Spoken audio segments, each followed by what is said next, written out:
Good morning to all the students. Motion chapter 9th class हमारा लगभग पूरा complete हो चुका है।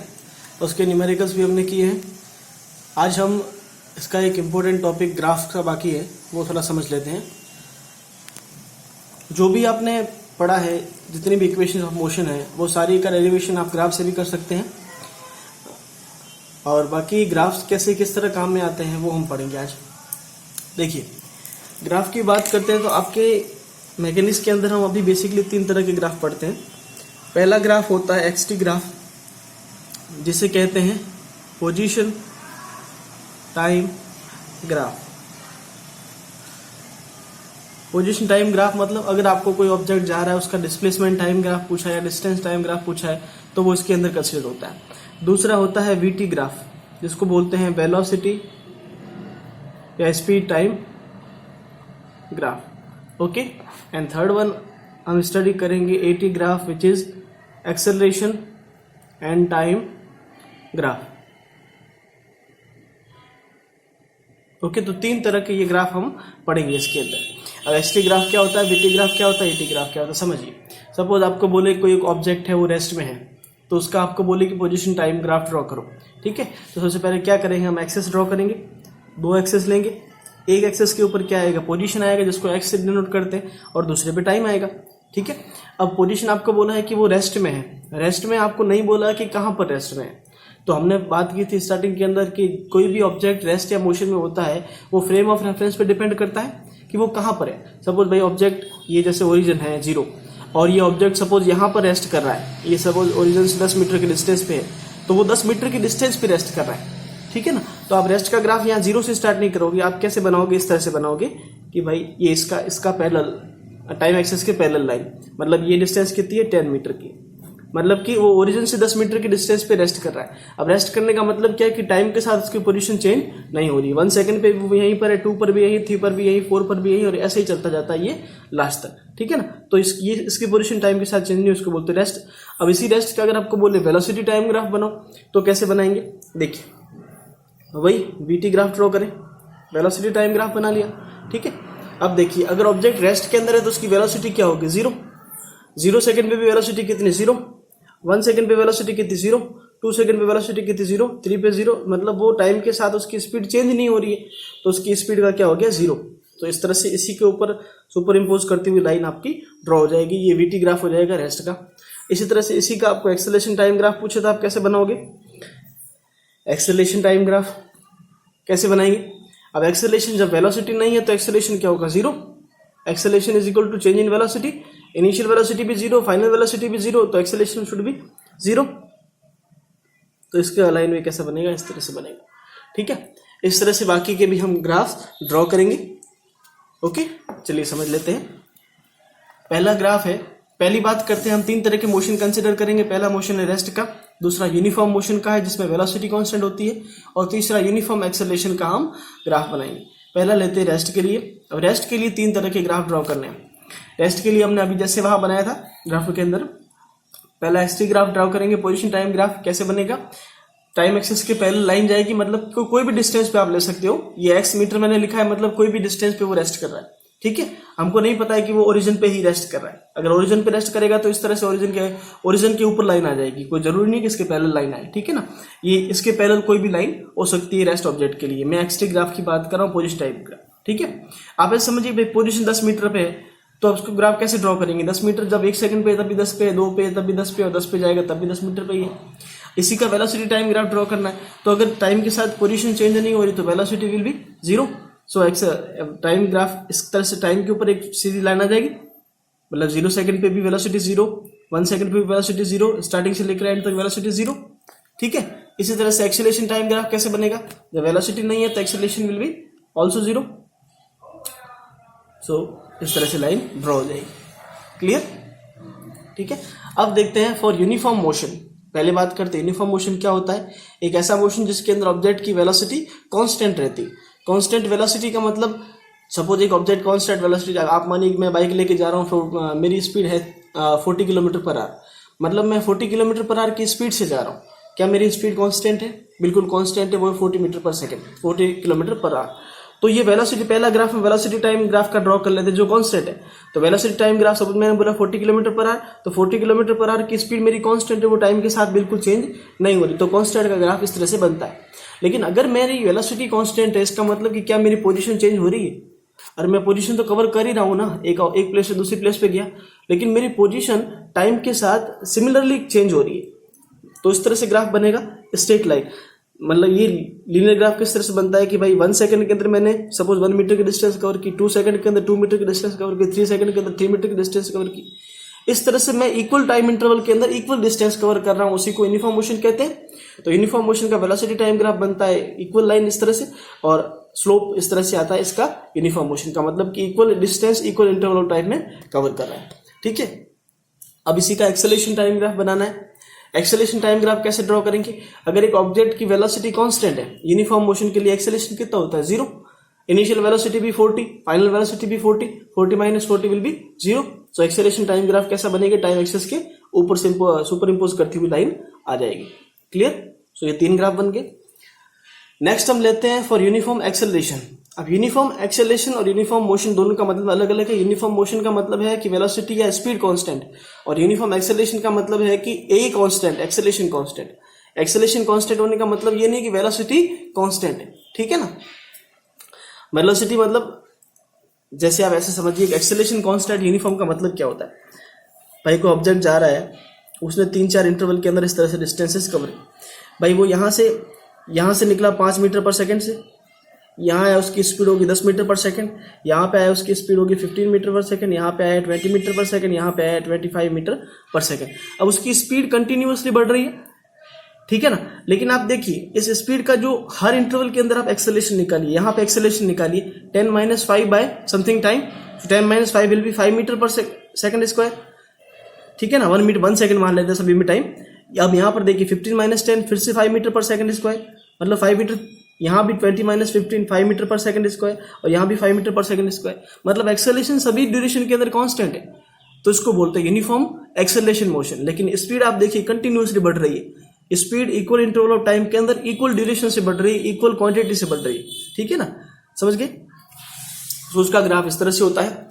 तो यूनिफॉर्म एक्सेलरेशन का बोला है, तो पहले यूनिफॉर्म एक्सेलरेशन का बना लेते हैं। जो चीज कांस्टेंट है, यूनिफॉर्म है, उसका पहले ग्राफ ड्रॉ करें ताकि आपको बाकी ग्राफ ड्रॉ करने में इजी हो।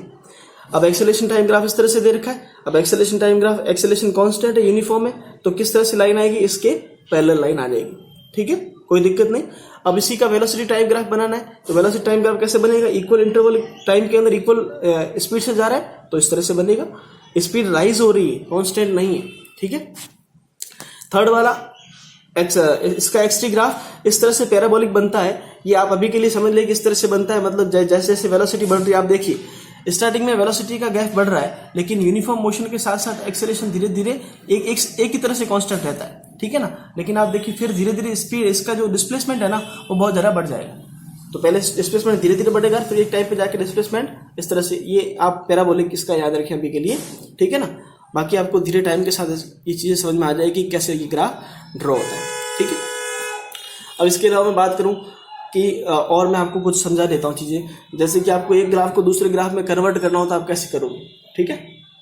जैसे कोई वीटी ग्राफ दे रखा है, उसको एटी में कैसे कन्वर्ट करोगे, एक्सटी दे रखा है, उसको वीटी में कैसे कन्वर्ट करोगे, ठीक है, वो भी मैं आपको सिखा दूंगा। उससे पहले कुछ न्यूमेरिकल्स कर लेते हैं अपन। न्यूमेरिकल से पहले बहुत इंपॉर्टेंट चीज जो है वो है स्लोप की बात, वो है एरिया और स्लोप की बात। बहुत ध्यान से समझे इस चीज को। जितनी भी कैलकुलेशंस हमने न्यूमेरिकल के अंदर की है, वो सारी कैलकुलेशंस हम ग्राफ को देख के भी कर सकते हैं। इवन ग्राफ से हम क्वेश्चन न्यूमेरिकल को या किसी भी क्वेश्चन को इजीली सॉल्व कर सकते हैं। सबसे पहला नोट है कि area under the x t curve gives nothing, मतलब x इंटू टी।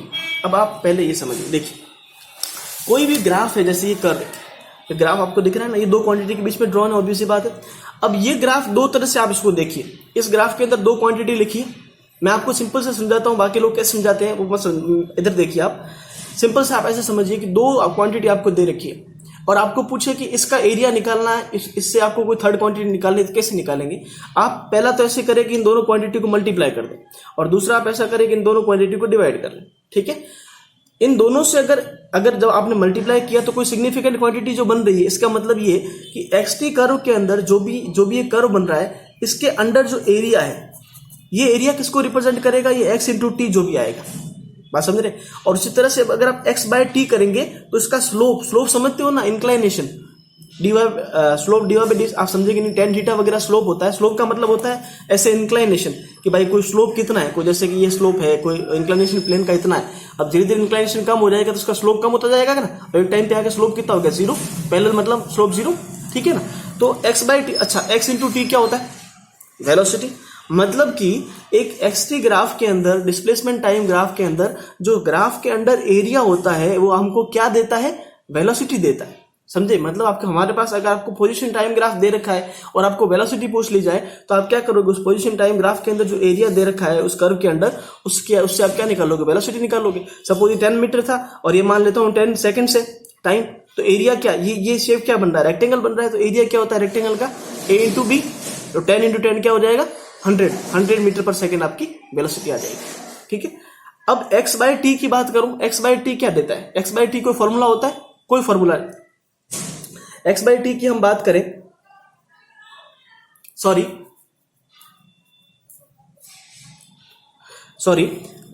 हमने थोड़ा सा उल्टा पढ़ लिया। एक्स बाई टी की हम बात करें तो एक्स बाई टी स्लोप होता है, एक्स बाई टी होता है वेलोसिटी, और एक्स इंटू टी नथिंग होता है। मतलब कि इसका एक्स टी ग्राफ के अंदर अगर आपको एरिया दे रखा है तो वो कुछ नहीं देता, मतलब उससे आपका डिस्प्लेसमेंट या डिस्टेंस नहीं फाइंड होगा। लेकिन अगर आपका एक्स बाई टी दे रखा है, मतलब स्लोप दे रखा है आपको, तो वहां से आप क्या फाइंड करोगे, वेलोसिटी फाइंड कर सकते हो। मतलब 10/10 करोगे तो 1 मीटर पर सेकेंड की आपकी वेलोसिटी आ जाएगी। क्लियर, ठीक है। थोड़ा सा हमने उल्टा देख लिया, पहले एक्स टी ग्राफ था उसका एक्स इंटू टी नथिंग देता है और एक्स बाई टी हमको स्लोप देता है। उसी तरह से हम वी टी ग्राफ की बात करें, अब वी टी ग्राफ के अंदर देखो, एक तो क्या करेंगे वी इंटू टी कर लेंगे, एक क्या करेंगे वी बाई टी करेंगे। सो वी इंटू टी क्या होता है, वी इंटू टी हमको देगा डिस्प्लेसमेंट है डिस्टेंस एक्स।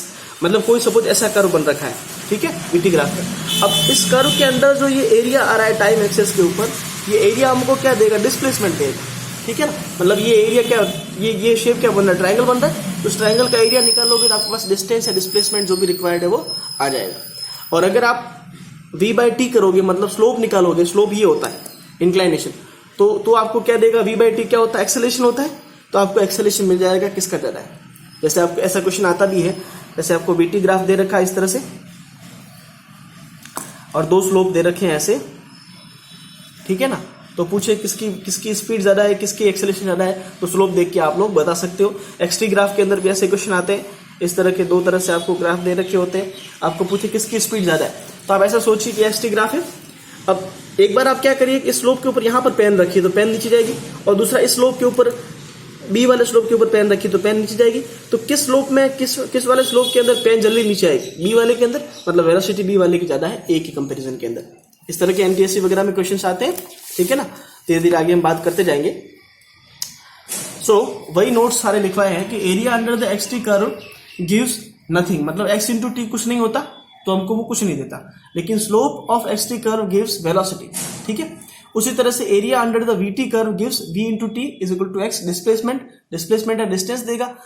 उसी तरह से slope of v t curve gives slope v by t क्या देगा, वी टी कर्व का स्लोप क्या देता है, एक्सेलेरेशन देता है। Area of a t curve क्या देता है, ए इंटू टी वेलोसिटी देता है, और slope of a t curve nothing, क्योंकि ए बाई टी कुछ नहीं होता। अब आप ध्यान से देखिए, इन तीनों कर्व्स के अंदर सबसे मेन कर्व कौन सा है, वी टी कर्व। मतलब अगर आपको वेलोसिटी टाइम ग्राफ दे रखा है तो आप तीनों क्वांटिटी फाइंड कर सकते हो, ठीक है ना। जैसे वी टी ग्राफ दे रखा है तो वी इंटू टी करोगे डिस्प्लेसमेंट आ जाएगा, वी बाई टी करोगे तो एक्सेलेरेशन आ जाएगा, ठीक है। और बाकी अगर ए टी ग्राफ और एक्स टी ग्राफ दे रखा है तो आप सारी क्वांटिटी फाइंड नहीं कर सकते। क्लियर। न्यूमेरिकल देखते हैं इस पे किस तरह से आता है। Find the distance covered by a particle during the interval t is equal to 0 to t is equal to 20 seconds for which the speed time graph is shown as given। ये vt ग्राफ दे रखा है, 0 second, 5 second, 10 second, 15 second, 20 second, सी time इस तरह से जा रहा है, और वेलोसिटी टाइम ग्राफ इस तरह से जा रहा है मीटर पर सेकेंड। ये आप देख रहे हो कि वेलोसिटी इंक्रीज हो रही है एक तरह से, तो ये यूनिफॉर्म एक्सेलरेशन का ग्राफ दे रखा है आपको, ठीक है। अब आपको फाइंड क्या करना है, डिस्टेंस फाइंड करनी है। तो हम जानते हैं कि डिस्टेंस कैसे निकालते हैं, वीटी ग्राफ के अंदर डिस्टेंस कैसे आती है, वीटी ग्राफ के अंदर डिस्टेंस कैसे आती है, वी इंटू टी करेंगे तो डिस्टेंस आ जाएगी। मतलब कि ये जो ग्राफ दे रखा है इसमें टाइम एक्सेस के ऊपर जो ये एरिया आ रहा है, इस एरिया को आप फाइंड कर लोगे तो आपको डिस्प्लेसमेंट या डिस्टेंस मिल जाएगा। अब ये एरिया एबीसी एक ट्राइंगल बन रहा है, ट्राइंगल का एरिया क्या होता है, half into base into height. Half into base कितना है, 0 से लेके 20 तक जा रहा है तो 20, और हाइट कितनी है 20, तो 20 इंटू 20 इंटू हाफ, ठीक है। सो हमारी डिस्टेंस क्या आ जाएगी, distance is equal to area of ABC, triangle ABC. ABC triangle का एरिया क्या होता है, half into base into height, half into 20 into 20 is equal to 200 metre हमारा आंसर आ जाएगा, ठीक है। दूसरा दे रखा है कि ball is thrown vertically upward with a velocity of 10 metre per second, if strikes the ground after 2 seconds, its velocity time graph is as shown in the figure below. Find the displacement traveled by the ball in 2 seconds. अब एक ball है, उसको vertically upward throw किया गया, आप ऐसे समझिए, ball को इस तरह से ऊपर थ्रो किया गया। अब बॉल को ऊपर थ्रो किया गया तो धीरे धीरे इसकी वेलोसिटी बढ़ेगी या घटेगी, इंक्रीज होगी डिक्रीज होगी, और वो टॉप पे जाके वेलोसिटी 0 होगी, फिर से वापस वेलोसिटी बढ़ेगी और यहाँ पे आके वेलोसिटी मैक्सिमम होगी। तो ग्राफ कैसे ड्रॉ करें, देखिए ये वेलोसिटी टाइम ग्राफ, अब टाइम नेगेटिव नहीं होता इसलिए टाइम इधर नहीं बनाते हम, ठीक है ना। वेलोसिटी तो पॉजिटिव नेगेटिव होती, तो ये velocity positive and velocity negative. अब पहले जब वेलोसिटी मैक्सिमम थी भाई 10 मीटर पर सेकंड से फेंका गया, थ्रो किया गया ऊपर की साइड, तो मैक्सिमम वेलोसिटी कितनी 10 मीटर पर सेकंड, और वो फिर धीरे धीरे वेलोसिटी कम हो रही है, तो वेलोसिटी कम हो रही है, टाइम ग्राफ कैसे बनेगा ऐसे। और एक टाइम पे आके जब मैक्सिमम पॉइंट पे जाएगा तो वेलोसिटी कितनी हो जाएगी 0, फिर नेगेटिव के अंदर बढ़ेगी जब वापस रिटर्न में आएगा, क्योंकि वेलोसिटी की डायरेक्शन चेंज होती है ना, तो नेगेटिव में आएगा वापस उतनी डिस्टेंस कवर करेगा, ठीक है ना, समझ गए बात को।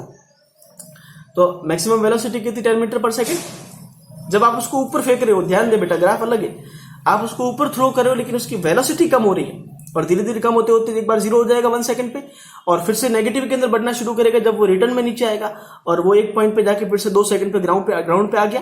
तो ये दो ट्राइंगल का एरिया अगर आप निकाल लोगे और दोनों को ऐड कर लोगे तो हमारे पास में क्या आ जाएगा, डिस्प्लेसमेंट आ जाएगा। अब डिस्प्लेसमेंट एक पॉजिटिव नेगेटिव और 0 कुछ भी हो सकता है।